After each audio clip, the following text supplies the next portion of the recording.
Takže ahoj, dneska ťa zdravím pri novom Z-vlogu. Dneska sme si boli po balíky, aby čo mali zvieratka na zimu jesť. A dneska bol deň trošku veľký, lebo všetko sa nám išlo rozsypať. Takže dúfam, že nám to už pôjde dobre, poopravali sme to trošku a bude to, dúfam, že dobre.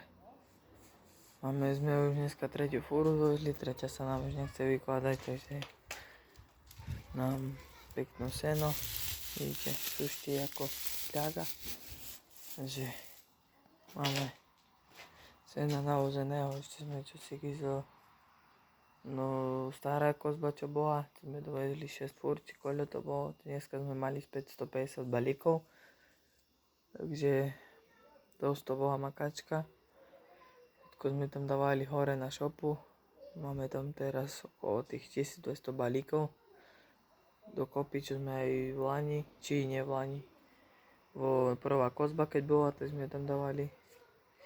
Tak máme zapnutý traktor modrý, červený, aj červený ešte máme.